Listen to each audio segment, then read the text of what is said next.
Iran और middle east से जुड़ा तनाव एक बार फिर गंभीर मोड़ पर खड़ा दिखाई दे रहा है। बीते कुछ हफ्तों में जो घटनाएं सामने आई हैं, उनसे ये साफ होता जा रहा है कि फिलहाल हालात शांत जरूर दिख रहे हैं, लेकिन जमीन के नीचे बहुत कुछ पक रहा है। सबसे पहले भारत से जुड़ी एक अहम खबर। चाबहार पोर्ट, भारत पीछे क्यों हटा? करीब 10 साल पहले भारत और ईरान के बीच चाबहार पोर्ट को लेकर एक अहम समझौता हुआ था। इस बंदरगाह के जरिए भारत को ईरान, अफगानिस्तान और मिडिल ईस्ट तक सीधा समुद्री और ज़मीनी रास्ता मिलना था। इसे भारत की रणनीतिक और व्यापारिक जीत माना जा रहा था। लेकिन अब स्थिति बदल चुकी है। हालिया रिपोर्ट्स के मुताबिक भारत चाबहार पोर्ट परियोजना से बाहर आ चुका है। ये कोई छोटा फैसला नहीं है। भारत पहले ही इस परियोजना में करीब $120 मिलियन निवेश कर चुका है।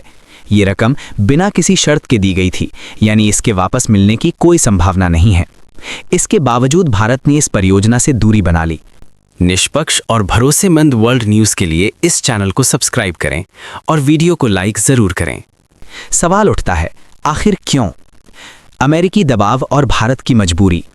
ये फैसला ऐसे समय पर आया है जब अमेरिका ने ईरान पर दबाव बढ़ा दिया है। टैरिफ, प्रतिबंध और कूटनीतिक दबाव तीनों एक साथ। भारत को ईरान से जुड़े मामलों में एक सीमित समय के लिए प्रतिबंधों से छूट मिली थी, लेकिन वो छूट खत्म होने से पहले ही भारत ने पीछे हटने का रास्ता चुन लिया। आलोचकों का कहना है कि ये फैसला अमेरिकी दबाव का नतीजा है और इसका नुकसान सिर्फ रणनीतिक नहीं, आर्थिक भी है। ईरान को बासमती चावल का निर्यात रुका।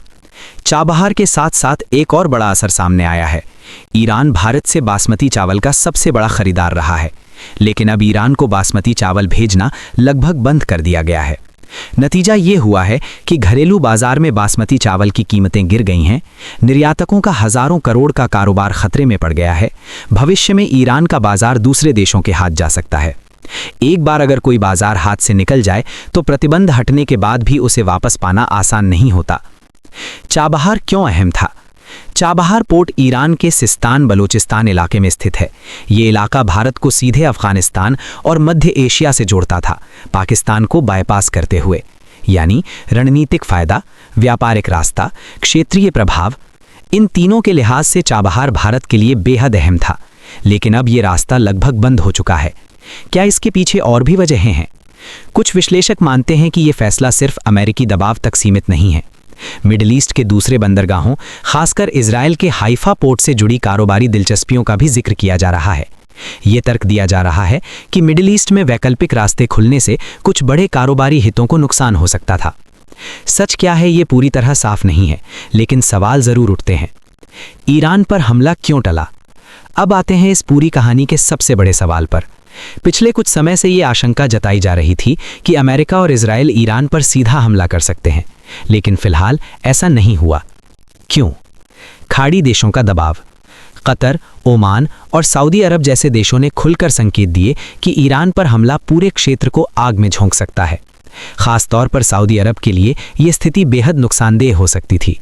अगर ईरान तेल सप्लाई रोक देता, या खाड़ी के तेल ठिकानों पर जवाबी कार्रवाई होती, या ईरान के प्रतिबंध हटते और उसका तेल बाजार में आता, तो तेल की कीमतें गिरती और सऊदी अरब को भारी आर्थिक नुकसान होता। इसलिए कई देशों के लिए ईरान जैसा है वैसा ही रहे, यही बेहतर विकल्प माना गया। ईरान के अंदर सत्ता परिवर्तन क्यों नहीं हो पाया?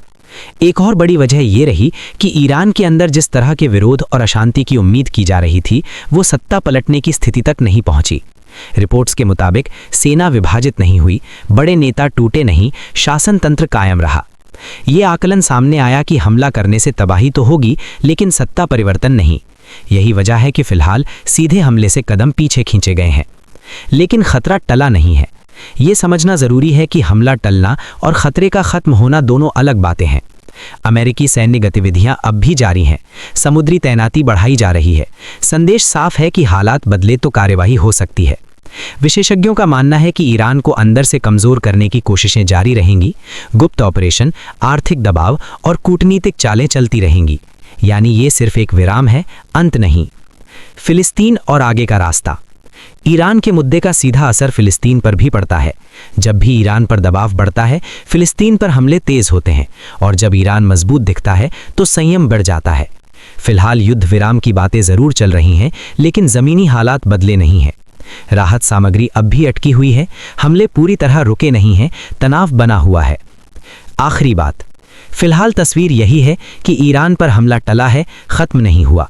मिडिल ईस्ट अस्थिर बना हुआ है, भारत ने रणनीतिक रूप से अहम मौके गंवाए हैं और आने वाले महीनों में हालात फिर बदल सकते हैं। इस पूरे घटनाक्रम पर नज़र बनाए रखना ज़रूरी है, क्योंकि इसके असर सिर्फ मिडिल ईस्ट तक सीमित नहीं रहेंगे। सच्ची वर्ल्ड न्यूज़ के लिए लाइक करें, सब्सक्राइब करें।